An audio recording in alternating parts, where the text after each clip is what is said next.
bahasa Arab kalau salah fatal. Iya betul. Makanya harus hati-hati benar ngarang. Saya mau cerita, saya punya teman orang Indonesia di Mesir, dari Kalimantan aslinya. Itu subhanallah semua karyanya bahasa Arab. Karena yang dia lulusan pesantren yang lama, ulama-ulama zaman dahulu. Masya Allah. Subhanallah, itu muridnya banyak banget.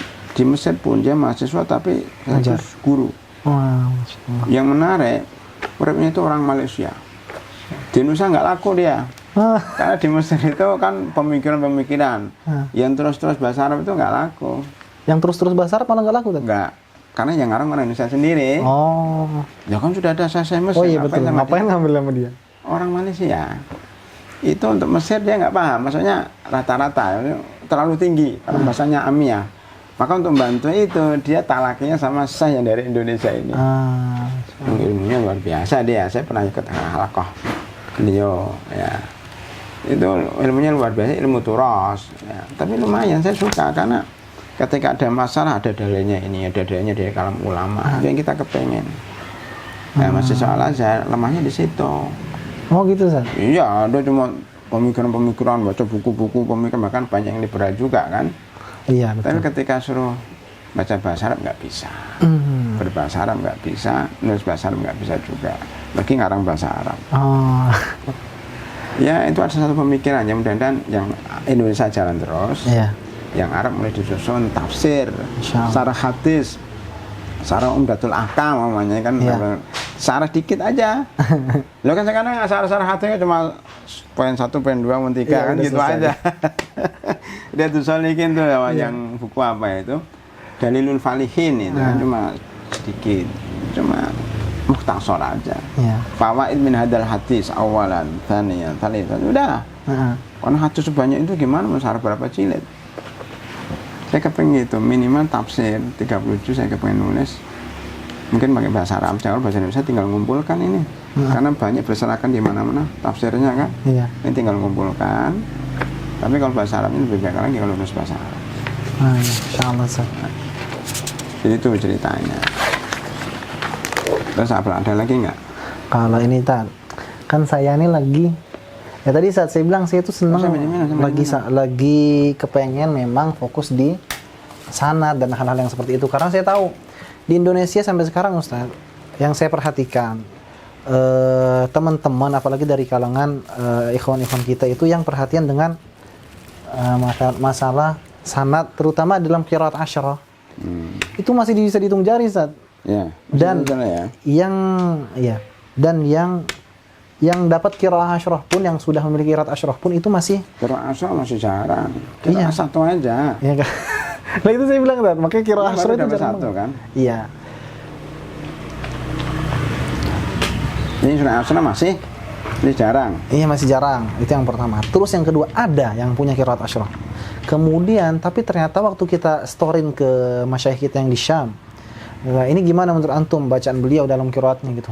Ternyata itu pun masih ada yang salah. Jadi gitu. Mungkin karena talaki masyayikh di Indonesia kebanyakan memang ke Mesir Ustaz. Sedangkan Mesir sama Syam itu beda. Jadi seperti itu. Kalau Qur'an sebenarnya ada di Mesir sebenarnya. Tonton.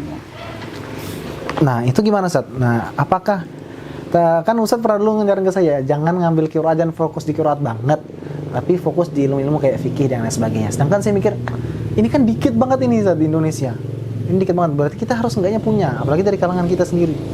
Gitu loh Ustaz. Saya mikirnya gitu. Itu menurut Ustaz gimana? Dilihat dari apa namanya? Sisi maslahat. Maslahat. Antum hanya sudah punya ajan, saya hanya fokus di qiraah saja. Itu oke. Jadi antum satu-satunya atau salah satu dari sekian banyak. Punya ada 50 yang punya sanad qiraah asyarah. Antum salah satunya udah lumayan. Iya. Itu insya Allah antum bisa didirikan pesantren, bisa didirikan apa, jadi rujukan. Tapi qiraah, antum maksudnya paham nggak maksud saya bahwa dalam belajar udah banyak tugas. Kayak kita di perbatasan ya. Itu sekarang Islam itu untuk negarakan itu banyak pos-pos. Ya. Negarakan itu banyak pos-pos. Lah kita lihat mana pos yang jarang. Nah gitu kan. Kalau yang lain udah banyak, fikih sudah banyak, ini udah banyak. Itu makanya, Ustaz. Yang belum banyak apa? Qiraah asrah belum ada. Itu masuk pos di situ. Kayak maunya di Jakarta, di Jakarta udah banyak ustad. Iya betul. Jadi kalau ada ustad, karena kemudian ada yang tamu datang, ustad saya di sini, dia padahal udah mau dokter. Di sini nggak tahu dipakai. Lah iyalah, di Jakarta tuh banyak saingan. Maksudnya banyak saingan tuh banyak yang pintar gitu. Iya. Kalau antum pulang kan dia suruh pulang, dirikan pondok di kampungnya. Iya. Kalau tuh di sana tuh jadi rujukan, kan nggak ada yang sekali berantem. Iya. Jadi saya kamu di sana, oh di sini biasa, nggak dianggap. Kenapa? Saingannya ketat. Saingannya ketat, kayak gitu. Iya. Kalau antum fikih atau apa udah banyak. Gitu. Tetapi kalau antum kepengen yang langka, yaitu antum tekuni qiraah asrah aja udah. Tapi jangan yang lain. Iya. Nah, itu jadi mutakhasis di situ. Itu boleh juga dari sisi mengisi kekosongan sebuah takhasus spesialis ilmu. Itu satu pandangan pertama. Pandangan kedua, karena saya ngatakan antum belajar fikih itu maksudnya dari sisi kemanfaatan pada masyarakat umum. Makanya antum sekarang tuh mau dirikan pondok khusus qiraah asrah atau antum mau terjun di masyarakat, itu aja. Oh iya iya. Lah antum jangan bingung gitu, maksudnya jangan ya ini nggak bisa semua. Bisa. Kalau antum ingin apa membina mengkader orang bisa membaca Al-Quran saja sudah itu aja. Oh, iya. Saya kenal dengan saya yang memang kerjaannya cuma ngajari qiraah aja. Qiraah aja. Dan kan saya pernah kenal salah satu teman tuh ya kemana-mana yang ngajarin cuma Quran saja. Yang lain tidak mau bicara karena dia Quran saja. Nah begitu, memang harus ada orang mutakhasis spesialis yang langka kayak qiraah asrah itu. Kalau sudah begitu, berarti antum nggak perlu di masyarakat, kecuali ngajarin Al-Quran. Ya, jadi antum nggak usah kultum taraweh, nggak usah kajian akad subuh, nggak perlu habiskan waktu, biar yang lain saja itu. Oh iya ya. Jadi kita itu agak kacau hari ini, semuanya diayai. Kadang juga saya perlu evaluasi juga. Banyak permintaan kajian-kajian yang datang ke saya, kadang-kadang juga saya mikir, saya ini ribut aja ngisi ngaji-ngaji, kadang-kadang ilmu yang ada malah nggak kesampaikan, nggak terupdate. Nah, kalau begitu, kalau yang kultum khutbah Jumat itu biarlah yang alumni pondok-pondok lah. Iya. Nah, gitu. Betul. Lah antum tuh qiraah enggak, saya qiraah aja. Jadi murid antum tuh ustadz gitu. Ada ustadz ini ngajarin ibu-ibu bapak. Cuman begitu masalahnya. Kita maunya begitu, tapi masyarakat yang meminta gimana? Mintanya lebih banyak. Gimana coba? Oh iya betul Ustaz. Nah, kadang-kadang begitu kan memang kita serba repot. Nah, ini teman-teman di Turki saat itu kita emang membagi saat. Karena sampai sekarang jumlah kita belum terlalu banyak. Saya waktu pertama kali ke sana, saya ngelihat ini kita nggak bisa semuanya di dalam takhusus yang sama. Oh ya, benar. Karena pasti kan banyak masyayikh yang mereka punya takhusus. Itu sayang kalau kita cuma ngambil dari satu masyayikh aja. Makanya saya bilang teman-teman, coba antum takhususnya di akidah deh, gitu. Antum takhususnya di fikih, antum di sejarah. Biar saya ngambil di qiraah asyrah aja, gitu. Jadi ya nggak apa-apa, saya ketinggalan sama antum dalam hal ini, tapi saya lebih di sini, nggak apa-apa. Jadi dalam jangka beberapa tahun ke depan, kita masing-masing punya spesial dalam bidangnya. Iya, bidangnya sendiri gitu Ustaz, maksudnya. Itu hampir sama dengan waktu saya ke Madinah. Dan beberapa teman, saya tuh dulu tuh nggak suka fikih, bener. Oh gitu Ustaz. Karena di Madinah banyak teman, pembagian tugas, saya diberi tugas kamu fikih syariah aja. Saya nggak kenal syariah, nggak kenal fikih. Yang lain dakwah, yang lain apa gitu, hadis yang lain. Nah dari situ saya kemudian mengenalkan diri, mengenal dikit-dikit gitu. Dulu nggak suka saya, lama-lama suka gitu. Iya. Itu dari karena pembagian tugas. Nah ke depan itu bagus juga pembagian tugas itu. Cuma harus konsisten. Iya. Gitu. Itu saja. Nggak setengah-setengah ya Ustaz ya. Ya tadi akhirnya kalau belajar oke lah ya. S1, S2, S3 syariat. Tapi ketika udah di masyarakat, ya apa saja. Iya betul. Antum kira, kalau antum jadi saya, jadi ustadz, antum mau pulang kemana? Itu mesti ditanya macam-macam, itu yang saya maksud. Oh iya, man. Antum itu kalau di masyarakat pasti ditanya hukum ini, hukum ini, hukum ini, hukum ini. Walaupun antum, wah saya enggak, saya takhasusnya kira tetap aja orang bertanya, ini alumni Turki. Waduh. Itu masalahnya. Iya betul. Saya cerita dikit. Di Mesir itu ada doktor mutakhasis dalam bahasa. Dia ngambil dokter Hamzah, nulis tentang Hamzah untuk ngambil doktor. Waduh, Masya Allah. Jadi Hamzah itu dibahas dari segala sisi. Iya. Makanya dia dokter Hamzah saja. Dokter Hamzah selama bertahun-tahun dari Hamzah. Iya. Itu bagus. Iya. Cuman kelemahannya dia nggak tahu secara detail bagaimana wudhu, bagaimana, ya dia tahu sih, tapi ya hidupnya cuma Hamzah saja dari awal sampai akhir ya Hamzah. Mungkin dia sih mungkin nggak tahu dia. Itu ada kelemahannya juga. Iya, terlalu detail dalam satu masalah.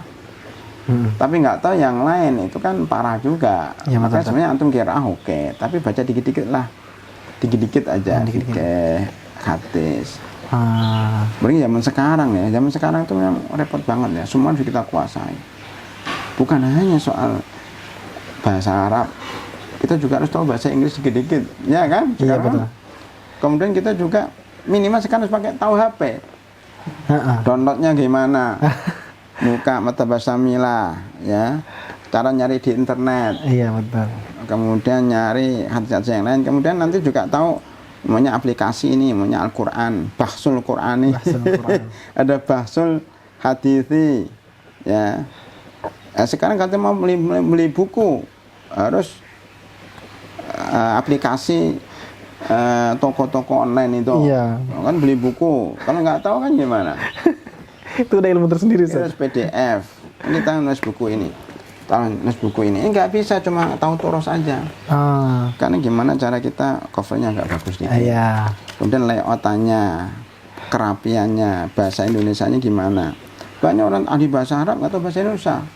Bahasa Indonesianya kemana-mana itu menerjemahkan. Iya betul, Ustaz. Ya, kemudian umpamanya sistematikanya. Nah, itu kan ya harus tahu ilmu seperti itu. Oleh karena itu memang zaman sekarang itu kewajiban kita semakin banyak. Atau di Jakarta harus bisa naik motor, masuk atau mentang-mentang mutakhasis qiraah. Wah, nggak usah naik motor, bukan sebelah saya. Gimana, ayo? Itu bisa naik mobil nggak? Bisa dong. Bisa, nyoba bisa. Mobil langsung, Ustaz. Iya, nyopir. Nggak bisa lah, belum. Nah, suatu ketika antum harus bisa. Harus bisa. Padahal mutakhasis antum qiraah. Gimana itu? Nah ini susah, karena kalau kita nggak tahu apa-apa, kita tergantung sama orang. Ini saya mau ke Dewan Dakwah, rapat ini, anunya drivernya nggak ada nih, karena libur semua kan, belum. Antum saya minta bantuan dari Turki, nggak bisa, karena antum terpaksa saya harus nyupir sendiri untuk hari-hari ini kan. Iya. Ya itu maksud saya, takhasus perlu, tapi jangan lupa ilmu yang lain. Ilmu penunjang. Kata tafsir ya, mohon maaf tafsir. Tafsir itu nggak bisa kita baca satu tafsir sir itu aja. Ada ilmu sosiologinya, psikologinya, kemudian ilmu fikihnya, bahasa Arabnya, kan, nahwunya. Iya, betul. Ternyata untuk memahami satu ayat itu perlu pendukung banyak ilmu. Kalau nggak kering. Nah begitulah. Ya memang kita bicara seperti ini nggak akan selesai. Panjang, minimal itulah. Antum jam berapa mau kan janjiannya? Udahlah, Masya Allah sekarang Mas. Sekarang ya? Ya itu ringkasannya gitu ya. Terus apa lagi cerita dari Turki yang baru? Itu aja ya. Tapi betah antum di sana 3 tahun, tinggal setahun lagi. Enggak. Jadi gini, saya itu di sana sebenarnya yang kuliah formalnya udah saya putusin waktu udah 1 tahun yang lalu. Oh, udah kuliah formal S1. Nah, kuliah formalnya itu udah saya bukan selesai, maksudnya saya cuti dulu dah. Soalnya di tempat mulazamah itu agendanya terlalu penuh. Jadi saya nggak bisa gabung Ustaz waktu itu. Nggak bisa sama sekali, saya bilang, aduh nggak bisa nih. Capek yang lain sebagainya, karena pergi kampus, balik ini yang store hafalan dan yang sebagainya kan. Akhirnya saya bilang, udahlah ini yang kampus ini di pinggiran terlebih dahulu. Karena dari segi di kampus bayar enggak? Bayar. Kampusnya bayar. Terus saya bilang, saya nggak mampu Pak, akhirnya digratisin. Mulazamahnya bayar enggak? Mulazamahnya gratis. Di sana semuanya alhamdulillah mulazamahnya gratis. Alhamdulillah. Di Turki kampusnya apa namanya? Di Turki waktu dulu saya di Makkah, Akademi Makkah Al-Mukarramah namanya. Akademi Makkah Al-Mukarramah. Tapi yang sekarang insya Allah kedepannya ini, karena pengambilan syarat ini kayak saya udah selesai. Jadi waktu luangnya lebih banyak saya kira. Nah, ini langsung mau masuk langsung ke kampus lagi. Kampus lagi. Semester? Ya mungkin saya ulang dari awal aja lah. Sama 4 tahun juga. 4 tahun juga. Soalnya berarti antum ini 3 tahun tambah 4 tahun 7 tahun dong. iya. Karena saat saya di sana itu semakin tahu kalau misalnya emang 4 tahun saya tuh nggak dapat apa-apa sebenarnya. Saya waktu di mulazamah itu, apalagi tempat mulazamah maksudnya, saya nggak dapat apa-apa tuh, ya cuma dapat ini doang. Kita nggak bakal cukup nih nyampe pulang ke Indonesia. Sedangkan masyarakat tuh Ustaz tadi ngomongin urusan Turki nih. Ditanya apa-apa bilang, aduh saya tambah takut aja. Oke, saya bilang nggak cukup, kita tuh 4 tahun nggak cukup, Anda bilang sama teman-teman. Oke, saya bilang juga sama donatur-donatur kita, Ustaz, kalau misalnya kalian bisa biayain kita selama lebih dari 4 tahun, kalau misalnya 10 tahun bisa biayain, kita siap deh sekolah di sini. Oh, yang betah ya. Saya bilang begitu, Ustaz. Ya, aku lihat. Ya begitu sih, zaman sekarang memang nggak seperti zaman dahulu. Kayak orang kan mau kembali zaman dahulu, hanya turos saja, hanya hafal saja nggak cukup. Karena masalah zaman sekarang tuh semakin kompleks, ya kan? Iya, betul, Ustaz. Saya masalah Israel nggak ada di Turos, ya kan? Jadi harus tahu sejarah Israel, bagaimana Palestina, bagaimana perkembangan politik zaman sekarang, bagaimana peta politik yang ada. Itu permainan siapa aja. Itu kan minimal kita tahu dikit-dikit lah, walaupun tidak harus tahasus ya. Maksud saya begitu. Jadi dibuka wawasan juga. Nah, itu. Nah, antum di Turki mestinya itu pelajari juga itu. Politik Turki gitu ya. Ya, dikit-dikit, tidak mesti habis waktu. Maunya antum setelah menghafal capek, dikit-dikit baca berita Turki. Umpama ya. Antum juga minimal kalau nggak bisa bahasa Turki, dikit-dikit lah. Masa di Turki sama sekali nggak tahu bahasa Turki, namanya kan? Dikit-dikit, tidak harus tahasus. Terus tahu sejarah khilafah Turkiya, mana Muhammad Fatih di mana dulu, siapa, Sulaiman Al-Qanuni dan sebagainya. Dan sampai nanti antum pulang ditanya tentang sejarah Turki, sejarah khilafah Turkiya, malah lebih pintar orang yang di Indonesia. Itu saya nggak tahu itu. Sambil gitu, tidak harus mesti itu kan, itu sejarah, ada sejarah, minimal tahu dikit lah. Itu bumbunya itu di situ, ilmu itu. Saya berikan contoh, Syekhul Islam Ibnu Taimiyah namanya. Itu kalau bicara fikih kayaknya dia itu ahli fikih. Ketika bicara tafsir kayaknya dia itu ahli tafsir. Gitu loh. Kalau bicara masalah hadis, seakan-akan dia itu memang takhasusnya hadis, nggak ada takhasus lain. Ketika bicara sejarah, seakan-akan dia itu ahli sejarah, bukan ahli yang lain. Bisa nggak seperti itu? Itu namanya Syekhul Islam. Artinya memang benar-benar menguasai Islam dari seluruh sisinya, walaupun tidak sempurna, tapi itu sudah lumayan bagus itu. Nah, kalau bisa kita seperti itu, pelan-pelan. Qiraahnya dulu selesai. Nanti kamu kuliah itu ambil apa? Syariah atau apa? Syariah. Hanafiyah, di sini Hanafiyah kayak gini Hanafiyah. Di sana Syafi'iyah jarang, Hanafiyah. Jarang. Nah, antum kalau Hanafiyah dari sana kemudian ke sini nggak dipakai. Itu maksud saya. Berarti cocoknya ya antum belajar Syafi'iyah. Atau atau minimal fikih secara umum. Insya Allah lah, kalau memberikan taufik pada diri kita, saat kita ada kemauan, nanti Allah arahkan. Antum itu nanti bidang apa, punya keinginan apa, itu Allah arahkan. Itu aja. Makanya ulama itu tidak bisa dibuat, tidak bisa diproduk, tidak bisa dari kuliah. Ulama itu memang Allah yang menentukan. Jadi ulama sendiri, dari sekian teman antum di Turki ada 100. Teman yang muncul 1-2 saja. Saya yang dari Mesir banyak ribuan. Jarang berapa orang. Dari Medina juga begitu, enggak semuanya muncul. Kan taufik dari Allah itu. Karena ada yang dari Mesir datang ke Indonesia bukan ngajar, buat travel. Kerja di travel udah. Banyak tuh dari Turki. Ya Turki juga begitu kan. Dari Turki, wah karena punya hubungan di Turki akhirnya buat travel ke Turki. Ada yang kayak gitu. Jadi waktu di Turki mungkin nggak belajar di majalah. Habis itu tapi dia ahli dalam sejarah Turki. Ya, kayaknya buat travel. Ya sudah hidupnya kayak gitu. Ya kan saya harapkan antum tetap jalur ilmu. Apapun ilmunya, mau qiraah silakan, mau fikih silakan, tapi sesuaikan dengan kondisi Indonesia yang dibutuhkan masyarakat apa. Ringkasnya, kalau antum kepingin tahasus ya antum lebih banyak membina santri-santri, kader-kader yang di masyarakat biar orang lain. Tetapi antum jangan sampai nggak tahu juga masalah masyarakat ya, dikit-dikit. Saya kira itu lebih baik lah. Saya setuju dengan tadi. Mungkin antum tahasus qiraah asyrah umpamanya. Tapi juga antum jangan nggak tahu soal yang lain gitu. Artinya jadi manusia langka gitu loh, dicari orang. Barang itu kalau langka dicari. Kok udah banyak, ini kuenya nggak dibuka. Kenapa?